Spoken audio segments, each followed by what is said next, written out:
2016, the place, Rio de Janeiro, and no, we won't be talking about the city's breathtaking beaches or the iconic Cristo Redentor statue.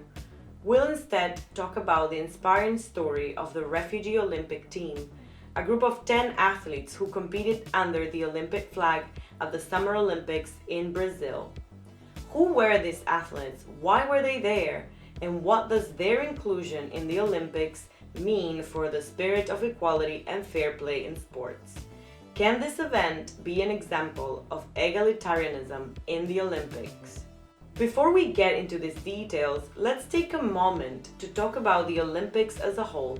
This global event brings together athletes from all over the world to compete in various sports, showcasing not only athletic talent, but also promoting international cooperation and understanding among nations. The Olympics have become an important symbol of unity and celebration of human achievement, inspiring generations of athletes and fans alike. Held every 4 years, the number of participating countries has grown significantly, with over 200 nations and 11,000 athletes taking part in the most recent Summer Games held in Tokyo, Japan. Now back to the Refugee Olympic Team. Who were these athletes? The Refugee Olympics team had 10 members, and these were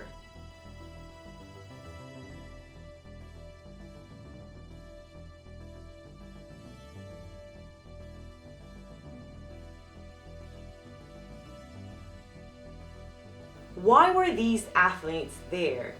The Refugee Olympics team of 2016 was formed to give an opportunity to compete in the Olympics for those who had to flee their home countries due to war.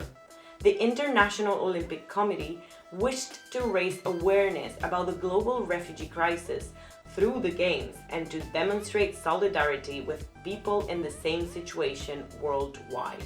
The criteria for athletes to be considered to be part of the Refugee Olympics team were as follows. Being officially recognized as a refugee by the United Nations High Commissioner for Refugees, meaning an individual must first take asylum claim with the relevant authorities in the country where they are seeking protection.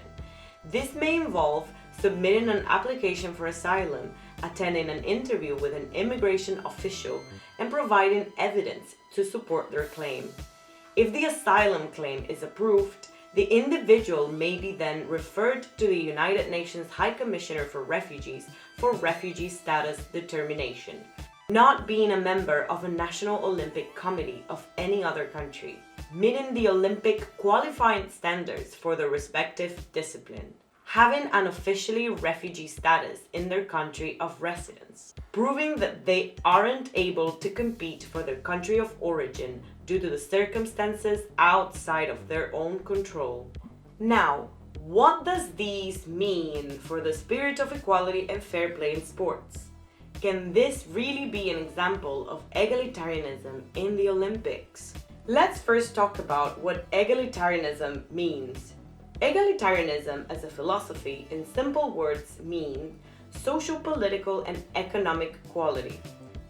The philosophy of egalitarianism has been the driving force behind many movements such as feminism and civil rights movement. It is contrasted with hierarchical division of people based on social class, religion, gender, and others. The French Revolution, with its motto of liberté, égalité, fraternité, it's also built on the principle of egalitarianism, which is the idea of a socialist society. Getting back to the idea of the Refugee Olympics team, while it seems like this might be a classic example of egalitarianism at play, because stateless refugees are given the opportunity to compete alongside other athletes, this issue is rather multi-layered. Many argue, for example, that the formation of the Refugee Olympics team is merely a PR stunt by the United Nations High Commissioner for Refugees and the International Olympic Committee to gain media attention.